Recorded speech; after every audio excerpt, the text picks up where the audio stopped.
Masechet Yoma Daf Lamed Aleph, on commence Bezrat Hashem à la deuxième ligne. Amar le Abaye le Rav Yosef. Abaye a demandé à Rav Yosef. Bia be miktat, shma bia olo. Est-ce que quelqu'un qui est rentré au Beth Amikdash, mais pas tout son corps, il n'a rentré qu'une partie de son corps, est-ce que c'est considéré comme rentré ou pas? Est-ce qu'il doit aller au mikvé avant ou pas? Amar le, il a répondu. Beonat yochichu, les pouces vont prouver Shehen bia be miktat, qui sont une entrée d'une partie du corps, Vetania, et on a vu dans la Braïta, dans le daf précédent, Metzora Tovel Veomed Veshar Nikanor, un Metzora, un lépreux, qui doit se purifier en rentrant ses pouces dans la Hazara pour que on mette dessus le sang de son korban et l'huile. Il doit se tremper avant ça au mikvé pour se tenir au portail de Nikanor et rentrer de là-bas ses pouces pour qu'on mette dessus du korban, comme on a dit. Donc tu vois que même s'il ne rentre que ses pouces, c'est déjà suffisant pour qu'ils doivent aller au mikvé avant. La Gemara pose une nouvelle question. Est-ce que on peut faire un long couteau de shrita et le shochet se tient à l'extérieur de la hazara, il a un grand couteau de shrita qui rentre jusque dans la hazara et il fait de cette manière la shrita. Est-ce que il doit se tremper au mikvé avant ou pas? Tibaï le benzoma, tibaï le rabanan. Dépliga les de Rabbi Yehuda. Cette question tu la poseras selon Benzoma qui est marmir dans la tvila, dans le mikvé avant de rentrer dans la zara, comme on a dit que selon Benzoma on a dit que tout le monde doit se tremper on a vu qu'il était marmir, il avait des chumrot spéciales, il pensait que c'était Minatora, de se tremper au mikvé avant de rentrer, et selon les rabbanal qui sont en discussion sur Rabbi Yehuda, eux, qui ont la koula de dire que quelqu'un qui rentre dans le Beth Amikdash, dans la zara, n'a pas besoin de se tremper au mikvé en général, eh bien, selon ces rabbanan aussi, on se posera la question, est-ce que cette solution d'un long couteau est valable? La Gemara s'explique. Tibaï le benzoma. La question se posera selon Benzoma. Adkan le mechayev benzoma el alegavai. Jusqu'ici, jusqu'à présent, Benzoma, il n'a parlé que de quelqu'un qui va rentrer à l'intérieur de la hazara. C'est lui qui doit tremper au mikvé avant. Aval le baraï. Là, mais s'il reste à l'extérieur, il prend un long couteau. Il n'a pas besoin de se tremper. Odilma, atile mishuche, ou peut-être il risque de rentrer, il risque puisqu'il est en train de travailler à l'intérieur, son travail se fait à l'intérieur et lui se tient à l'extérieur, il risque d'être attiré à rentrer comme ça vers l'intérieur, et donc on craint ce problème, on craint qu'il rentre, c'est pour ça qu'on le dira de le mikvé avant. Tiba et les rabbanan, la question se posera selon les rabbanan des pligalés de Rabbi Yehuda qui sont en marloquette sur Rabbi Yehuda à propos de la braïta qu'on a vue dans le daf précédent. Est-ce que seul le metzora doit se tremper avant de rentrer ses pouces, ou tout le monde doit se tremper? Et donc, selon les rabbanan, on a vu que les gens en général n'ont pas besoin de se tremper au mikvé, les hommes n'ont pas le devoir de se tremper au mikvé avant de rentrer dans la zara. Évidemment, il s'agit qu'ils sont théorim.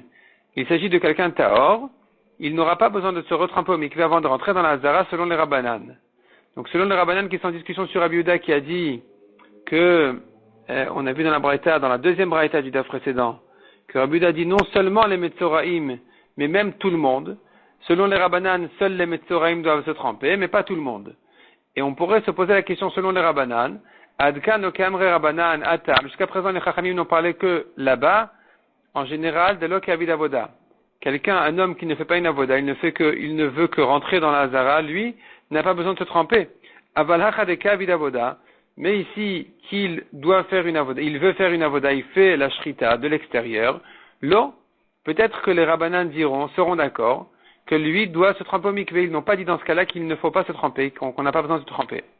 Odilma loshna, ou peut-être il n'y a pas de différence. Dans tous les cas, selon Benzoma, il faut se tremper. Selon les rabbanan, on n'a pas besoin de se tremper. Tekou, ça reste en question. Chamesh tvilot vasara kiddushin tovel. On a vu sur le Kohen Gadol, il se trempe 5 fois au mikvé, et 10 fois il fait son kiddush adayim veraglaim, il sanctifie ses mains et ses pieds, en les lavant avec l'eau sanctifiée du kior. Tano Rabbanan, Chamesh tvilot vasara kiddushin, 5 tvilot, il se trempe au mikvé, et 10 fois il sanctifie ses mains et ses pieds. Tovel Kohen Gadol mkadesh obayom, donc le Kohen Gadol se trempe et fait le kiddush de ses mains et ses pieds ce jour-là, donc ce jour de Kippour. Vechulan ba Kodesh, tout ça se fait dans le Kodesh, de Beit HaParva, dans la pièce qui s'appelle Beit HaParva, qui est un statut de Kodesh. Là-bas il y avait un mikvé, là-bas le Kohen Gadol se trempait. Chutz mi Rishona, sauf la première fois où il allait au mikvé, Shaita bachol al gabe sharamaim. Et là, il allait au mikvé à un endroit qui avait un statut de chol, pas de kodesh, et c'était un autre mikvé qui était sur le portail de l'eau, sur le sharamaim. Ou betad lishkato haïta, et c'était à côté de sa pièce à lui. Amar Abaye Shma mina, on peut déduire de là. En etam, la source etam, c'est le nom de la source, qui sortait, qui jaillissait au-dessus du Beth Amikdash. Le Beth Amikdash était pas au sommet de la montagne, était pas au sommet de la colline du Harabait, il était un petit peu en dessous. Parce que c'est écrit Ben Ktefav Shachen. Donc Akadosh Baruch Hu réside entre ses épaules. Les épaules, c'est pas à la hauteur au sommet de la tête de l'homme, c'est un petit peu plus bas. Donc le Beth Amikdash n'arrive pas jusqu'en haut, il arrive jusqu'à un peu plus bas, et En Etam, ça jaillit plus haut que ça. Et donc En Etam, qui était la source qui remontait au Beth Aparva, au Sharamaim pour le mikvé du Kohen Gadol, donc il y avait un système qui faisait que l'eau remontait jusque là-bas. Et il faut dire que cette source était Gavoa Mikar Ka'azara, elle était plus haute que le sol de la Zara, Esrim Veshalosh Amot, au moins 23 Amot. Detnan, car on a une Mishnah qui dit, Kol Aptachim Shayusham, toutes les portes, tous les portails qu'il y avait dans le Beth Amikdash, Govan Esrim Amot Verorban Eser Amot. Ils avaient 20 Amot de hauteur, 10 Amot de largeur. Chutz Mishal Ulam, à l'exception des portails du Ulam, du Hol, qui lui faisait le double, 40 Amot. Donc on sait déjà que le Sha'aramaim, le portail de l'eau, faisait 20 Amot de hauteur. Sur lui, il y avait le mikvé du Kohen Gadol, comme on a dit ici, il se trempait la première fois de Kippour, au mikvé qui était sur le Sha'aramaim. Donc ce mikvé-là était haut de 20 Amot. Le Kohen Gadol devait monter toutes ces 20 Amot-là, et là-dessus, il y avait un mikvé. Maintenant, la hauteur du mikvé lui-même, c'est encore 3 Amot de plus, pour qu'il puisse tremper dedans. Vetania, comme on voit dans une braïta, Verachat Besaro Bamem, il lavera son corps dans l'eau, il se trempera au mikvé. Bemei mikvé, dans de l'eau de mikvé. Kol Besaro, le pasuk nous dit tout son corps. Maim chez Kol Gufo Leben, il doit se tremper dans de l'eau où son corps entier peut rentrer. Vekamaen, combien ça fait? Ama lama berum shalosh amot. Une ama sur une ama de largeur et sur une hauteur de 3 amot. Mais shiaru chachamim emikvar beim sea. Les chachamim ont évalué combien ça fait, combien ça contient. 40 CA. 40 CA contient un mikvé qui fait 3 amot de hauteur et une ama sur une ama de largeur. Donc qu'est-ce qu'on voit ici? Que le mikvé était 20 amot au-dessus du sol de la Hazara, parce qu'il était sur le portail qui faisait 20 amot de hauteur. Et au-dessus du mikvé, du portail, il y avait encore un mikvé de 3 amot. Ça nous fait 23 amot au-dessus du sol de la Hazara, et là-bas se trouvait le mikvé. Donc l'eau montait jusqu'à cette hauteur-là. Pour dire que l'eau montait jusqu'à cette hauteur-là, il faut dire que elle jaillissait, l'endroit où ça jaillissait plus loin, c'était à cette hauteur-là minimum, parce que sinon ça ne peut pas remonter aussi haut. L'eau ne peut pas remonter à une hauteur de 23 amot si elle n'a pas commencé à descendre de cette hauteur-là. De là, la Gemara comprend que le En Etam, la source de Etam, était haute du sol de la Hazara de 23 amot. C'est pour ça qu'avec ça redescendait jusqu'au sol de la Hazara, et après ça remontait avec les systèmes qu'il fallait pour le remonter dans le mikvé du Kohen Gadol, et qui était à une hauteur de 23 amot au-dessus de la Hazara, et c'est comme ça que, avec ce calcul-là, on comprend, on peut déduire et prouver que En Etam faisait 23 amot au-dessus de la Hazara. On tourne la page. Demande à Gemara, Ve'aika amatikra ve'amama azeva. Il y a pourtant une ama de plafond et une ama de ciment au-dessus du portail de Sharamaim pour mettre là-bas un mikvé. Il fallait encore 2 amot. Donc, une ama de plafond sur le portail et encore une ama de ciment. Parce que tikra, un plafond, c'est quoi? C'était des poutres. Donc, là-dessus, il y avait encore du ciment. Répond la Gemara, Sheharim de Beth Amikdash, les portails du Beth Amikdash, Kevan de Shishaninu, puisqu'ils sont faits de marbre, Bemash ou Avdelo. On n'a pas besoin d'une ama et encore une ama, il suffit d'un petit peu. Il suffit d'un petit peu, et donc finalement, le mikvé n'était pas 2 amot. Le mikvé ne commençait pas 2 amot au-dessus du sommet du portail. Ça commençait vraiment à la hauteur du portail pratiquement. Demande à Gemara Veika Ech Mashu. Il y a pourtant ce Mashu, ce petit peu, donc l'épaisseur de marbre qu'il y avait sur le portail. Donc ça nous fait plus que 23 amot, ça nous fait 23 amot et quelques. Répond la Gemara Kevan de lo havai amta, puisque on n'est pas arrivé à une ama complète, lo chashivla, on ne la compte pas. Persu sadin shalbut vechule. On a vu dans la Mishnah que quand le Kohen Gadol se trempait au mikvé, on étendait un drap en lin entre lui et le peuple. Maishna shalbut, pourquoi de lin? Répond la Gemara, Kedama Rav Kahana, Kedesh Shakir Shavodatem Abigdebus. Comme ce que Rav Kahana dit, pour que le Kohen Gadol reconnaisse que le service du jour se fait avec des vêtements de lin, des vêtements blancs. Achanami, Kedesh Shakir Shavodatem Abigdebus, ici aussi on dira la même chose. On va utiliser le principe de Rav Kahana qui le dit sur les tvilotes suivantes, sur le mikvé d'après, où là-bas aussi c'est écrit qu'il y avait un drap de lin entre lui et les autres. Et là-bas, Rav Kahana explique que la raison elle est pour que le Kohen Gadol se rappelle et reconnaisse que son travail doit être fait avec des vêtements de lin. Ici aussi, pour le premier mikvé, on dira la même chose, que de manière, afin que le Kohen Gadol reconnaisse et se rappelle que sa avoda du jour se fait avec des vêtements de lin, on mettait ce drap-là en lin pour lui faire ce rappel. Mishnah suivante. Pachat, le Kohen Gadol se déshabillait. Yarad, il descendait dans le mikvé, Vetabal, il se trempait. Allah venistapag, il remonte et il s'essuie avec une serviette. Et viu le bigdei zahav, on lui amène les vêtements en or, qui étaient les 8 vêtements du Kohen Gadol, donc 4 en or, 4 dans lesquels il y avait de l'or. Velavash, et il s'habillait de ces vêtements-là. Vekidesh adaveraglav, et il sanctifiait ses mains et ses pieds, après s'être habillé. Et viu le tatamid. On lui amène le korban tamid. On lui amène le korban tamid, donc c'est la première avoda à faire du jour, après Troumat Hadeshen. On lui amène maintenant le korban tamid. Kratzo, il commence à faire la shrita du korban tamid. Il fait le minimum obligatoire pour la shrita. Ou merek acher shrita al yado. Et quelqu'un d'autre terminait la shrita. Le Kohen Gadol lui-même ne pouvait pas terminer la shrita parce qu'il devait recevoir le sang. Et donc, dès qu'il a fait le minimum obligatoire pour la shrita, il donnait à quelqu'un d'autre de terminer la shrita et lui prenait le récipient pour recevoir le sang. Donc, Kibel et Adam, il reçoit le sang, Uzrako, il le jette au misbeach. Nichnas, il rentre ensuite dans le Echal, l'actir Ktoret shel Shachar, pour faire l'Ektoret du matin, ou l'Etiv et Anerot, et nettoyer les Nerot, ou l'Akriv et Arosh et Evarim, et sacrifier la tête et les membres de l'agneau du Korban Tamid, Vachavitin, Vetachavitin, Vetayain. Et l'offrande de farine que le Kohen Gadol doit faire tous les jours, ce qu'on appelle Minchat Chavitin, c'est frit sur une poêle, Vetayain et le vin qui vient accompagner le Korban. La Mishnah précise que Ktoret shel Shachar, l'Ektoret du matin, a été Kreva ben Dam laEvarim, se faisait entre le sang et les membres. Entre jeter le sang du Korban Tamid et sacrifier les membres, on faisait l'Ektoret du matin. Shel ben Arbaim ben Evarim en Nesachim. L'Ektoret de l'après-midi se faisait entre les membres et les Nesachim.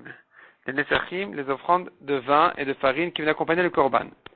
Imaya Kohen Gadol Zakano Istenis, si le Kohen Gadol était vieux ou fragile, délicat, il avait du mal à se tremper dans l'eau froide, Mechamin lo chamin, on lui chauffait de l'eau avant Yom Kippour, ou Matilin et Toratonen, on les versait dans l'eau froide du mikvé, Kedesh et Afuk Tinatan, pour que le froid se raffaiblisse un peu, pour réchauffer un peu l'eau du mikvé.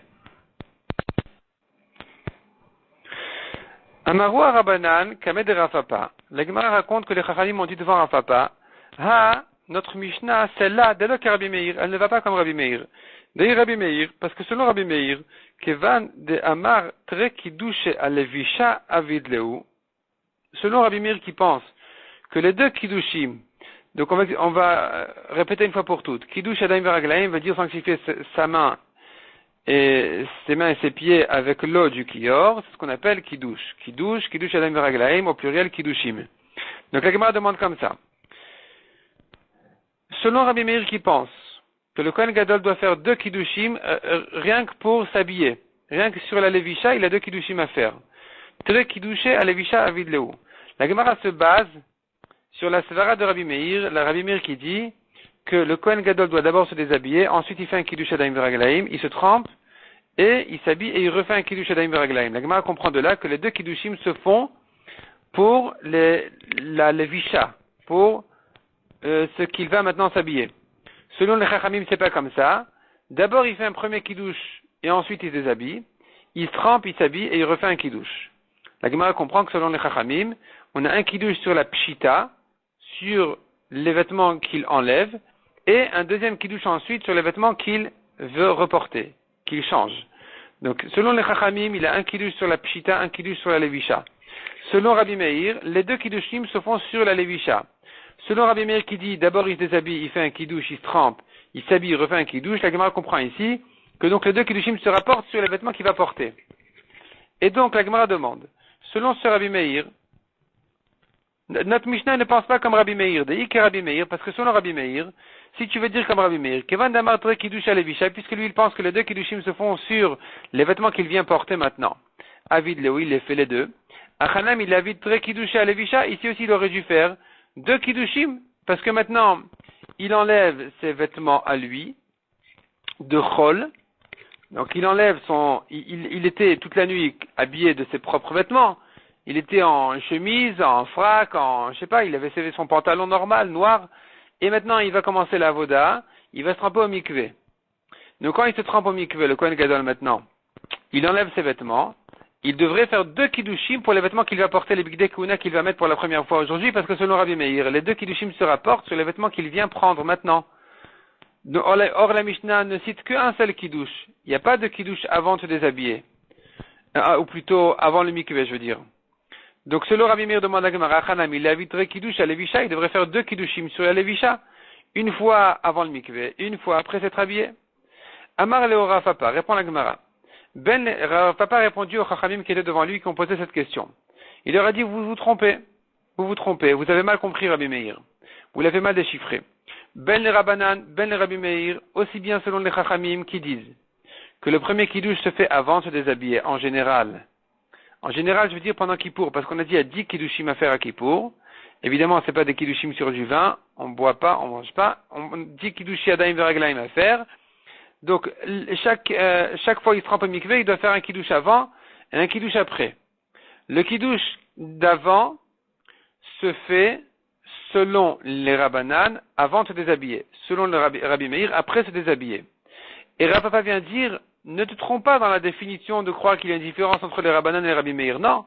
Ben les Rabbanan, ben les Rabbi Meir, chad apshita de bigdei kodesh, vechad alevisha. Aussi bien selon Rabbanan que Rabbi Meir, un kiddush se rapporte sur les vêtements qu'il enlève et un kiddush se rapporte sur les vêtements qu'il prend, qu'il s'habille. Simplement, la marloquette, elle n'est qu'à savoir quand placer le kiddush de la pshita. Le kiddush des vêtements qu'il enlève, il se fait avant de les enlever ou après. Et ils sont en discussion sur la compréhension du pasouk qui dit Ufashat verachatz velavash. Il va enlever les vêtements d'avant, il va se laver, se tremper au mikvé et il va porter de nouveaux vêtements. Et là-dessus, on a une marloquette de cette comparaison dans les psukim entre Pachat et la vache. Il enlève et il remet d'autres vêtements. Et donc on a une comparaison entre l'un et l'autre pour apprendre que les deux nécessitent un kiddush adayim veraglaim. Rabbi Meir Savar, Makesh Pshita Levisha. Selon Rabbi Meir, la comparaison elle se fait comme ça. Ma Levisha Lovesh Vachakach Mekadesh. De même que quand il s'habille, d'abord il s'habille, ensuite il fait le kiddush. Av Pshita Pochet Vachakach Mekadesh. De même quand il se déshabille, d'abord il se déshabille, ensuite il fait le kiddush adayim veraglaim. Les Rabbanan Savre, les Chachamim pensent non, c'est pas comme ça qu'on doit faire la comparaison. Makesh Pshita Levisha. On compare donc Pshita à Levisha. Ma Levisha Kshu Lavouche Mekadesh. De même que quand il doit s'habiller, il fait le Kiddush Adayim Veraglaim une fois qu'il est déjà habillé. Af Pshita. De même quand il se déshabille, Kshu Lavouche Mekadesh. Il fait le Kiddush Adayim Veraglaim quand il est encore habillé. Quand il est habillé. Le Kiddush se fait quand il est habillé selon Chachamim, dans tous les cas. Et dans tous les cas, ça veut dire aussi bien quand il vient se déshabiller que quand il vient se changer ses vêtements. Selon Rabbi Meir, par contre, non. D'abord, on fait l'action et ensuite on fait le kiddush adayim veraglaim. Donc, le premier kiddush qui se fait pour les vêtements qu'il a enlevés se fera après les avoir enlevés. le deuxième kiddush qui se fait pour les vêtements qu'il vient porter se fera une fois qu'il les a habillés. Une fois qu'il s'est vêtu de ses nouveaux vêtements, il fera son deuxième kiddush. Amrou les Rabbanan et Rav Papa. Les Rabbanan ont continué à discuter avec Rav Papa. Et le débat continue. Il lui demande, Umimatit Amratachi, est-ce que tu peux dire une chose pareille? Va Tanya. Persu Sadin Shelbus Beno Levenaam. On voit dans une braïta. On met le drap entre lui et le peuple. Pachat, il se déshabille. Veyarad, Vetaval, il descend, il se trempe au mikvé. Alav Nistapag, il monte et il s'essuie. Et vu le Bigdezav et la vache, on lui amène des vêtements en or, qui sont les 8 vêtements du Kohen Gadol, dont 4 dans lesquels il y a de l'or. Vekidesh Adav Veraglav, et il fait son Kiddush Adaim Veraglaim. Rabbi Meir Omer, et maintenant on va entendre ce que Rabbi Meir dit. Rabbi Meir dit Pachat, il enlève ses vêtements de Chol, de la nuit. Vekidesh Adav Veraglav, et il fait un premier Kiddush Adaim Veraglaim. Veyarad Vetaval Alav Nistapeg, il descend, il se trempe, il monte, il s'essuie. Et vu le Bigdezav et la vache, on lui amène des vêtements en or et il les prend, il se vêtut de ses vêtements. Ve Kiddush Adaim Veraglav, et il fait son Kiddush Adaim Veraglaim une deuxième fois. Donc c'est une objection contre Rav Papa qui pensait que les deux Kiddushim, non, selon Rav Papa qui disait que aussi bien Rabbi Meir que Rabbanan font un Kiddush pour les vêtements qu'il enlevait et un Kiddush pour les vêtements qu'il portait. Ici on voit non, même pour les vêtements de Chol, quand il les enlève, il fait un Kiddush. Donc le Kiddush n'est pas pour les vêtements qu'il a enlevés. Les deux Kiddushim se font pour les vêtements qu'il vient porter, qui sont les deux de Kodesh, qui sont de Kodesh. C'est-à-dire, Rabbi Meir, on voit ici qu'il pense que quand le Kohen Gadol vient porter des Bigdei Kodesh, ça nécessite deux Kiddushei Yadayim Veraglaim, une fois avant le mikvé, une fois après le mikvé. Ou plutôt une fois après qu'il les a portés. Donc, c'est une objection contre Rav Papa qui disait, non, quand il enlève les Bigdei Chol et qu'il met des Bigdei Kodesh, il n'a qu'un seul Kiddush à faire selon Rav Papa, parce que Rav Papa dit, on ne fait un Kiddush avant le mikvé que quand on enlève des Bigdei Kodesh, pas quand on enlève des Bigdei Chol. Et que notre Mishnah, donc, selon Rav Papa, irait aussi selon Rabbi Meir, irait aussi comme Rav Papa, comme Rabbi Meir, pardon. On voit que non, on voit que notre Mishnah ne peut pas penser comme Rabbi Meir, parce que notre Mishnah ne donne pas de Kiddush Adaim Veraglaim avant le premier mikvé. Or, selon Rabbi Meir, il y a un Kiddush à faire avant le premier mikvé pour les vêtements, non pas qu'il a enlevé, mais qu'il va porter. Il y a deux Kiddushim à faire pour les vêtements qu'il va porter, un avant et un après le mikvé. Amaleo Itania Tanya. Rav Papa a dit, si c'est comme ça, il y a une braïta claire. Si on l'a enseigné dans une braïta, on l'a enseigné dans une braïta, je ne discute pas sur une braïta. Autrement dit, Rav Papa a changé d'avis. Demande à Gemara Bishlamele Rabbi Meir Ainu de Mashkachatla. Ça va bien, selon Rabbi Meir, on trouve les Asara Kiddushin, on trouve tous les 10 Kiddush Adaim Veraglaim de la journée, selon Rabbi Meir, parce que il se trempe 5 fois, et autour de chaque mikvé, il y a 2 Kiddushim, un avant, un après. Même le premier mikvé du matin, il nécessite 2 Kiddushim selon Rabbi Meir, un avant le mikvé, un après le mikvé, comme on vient de dire. Et là, les Rabbanan Tishavu, mais selon les Rabbanan, on n'arrive qu'à 9, parce que les Rabbanan ont enlevé un Kiddush, Yadaim Veraglaim, avant le premier mikvé. Donc, selon les Rabbanan, finalement, on va se retrouver avec 5 fois il va au mikvé, et on n'a plus que 9. On n'a plus que 9 Kiddushim. Amre Lecha Rabbanan, répond la Gemara. Les Rabbanan te diront, Kiddush Abatra, qui pashit bigdei kodesh velavish bigdei chol avid leatam. Quand il enlève les bigdei kodesh en fin de journée et qu'il vient porter les bigdei chol, en fin de journée il va même pas au mikvé, mais il enlève simplement les bigdei kodesh, il a un kiddush yadaim veraglaim à faire là-bas. Parce que selon Rabbanan, comme on a dit, on fait un kiddush sur la pshita, sur les vêtements qu'il enlève. Il enlève des bigdei kodesh, il doit faire un kiddush yadaim veraglaim. Et donc selon les Rabbanan, en fin de journée, il enlève les bigdei kodesh. Il doit faire un kiddush adaim veraglaim là-bas, même sans mikvé.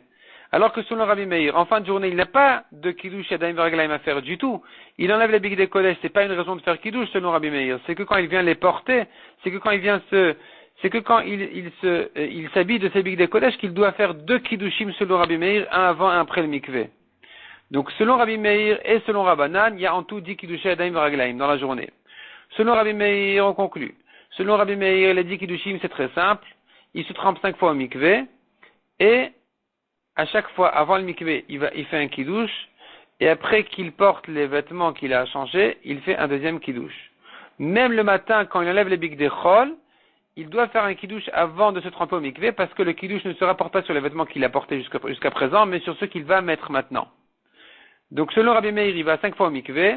À chaque fois, avant le mikvé, un kiddush. Après les vêtements, après qu'il s'habille, un kiddush. Selon Rabbanan, c'est pas comme ça. Selon Rabbanan, on fait toujours un kiddush quand il enlève les vêtements. Et un deuxième kiddush quand il porte d'autres vêtements de Kodesh. Donc, le matin, il n'a pas de kiddush à faire quand il enlève ses vêtements de Chol. Il aura un seul kiddush à faire quand il va porter les vêtements de Kodesh. Ça, c'est pour le premier mikvé. Deuxième, troisième, quatrième, cinquième mikvé. Il a 2 kiddushim à faire, un avant, un après. Un avant pour les bigdei kodesh qu'il enlève, et un après pour les bigdei kodesh qu'il va mettre. Il change à chaque fois, il passe de bigdei lavan à bigdei zahav. Donc, à chaque fois, quand il rentre à faire des avodot au kodesh ou kodesh à kodashim, il porte des vêtements blancs, des bigdei lavan. Quand il ressort faire des avodot à l'extérieur, des avodot de toute l'année, il porte des bigdei zahav. Les deux sont kodesh, et à chaque fois, il doit faire un mikvé et 2 kiddush yadayim veraglaim pour ce qu'il enlève et pour ce qu'il met. Ça nous fait maintenant 4 fois où il va au mikvé avec 2 kiddush yadayim veraglaim, un avant et un après. Plus le premier kiddush du matin après porter les nouveaux vêtements de Kodesh. Et donc on arrive à 9. Et enfin, un 10e kiddush yadayim veraglaim qui se fait le soir quand il enlève ses vêtements de Kodesh en fin de journée.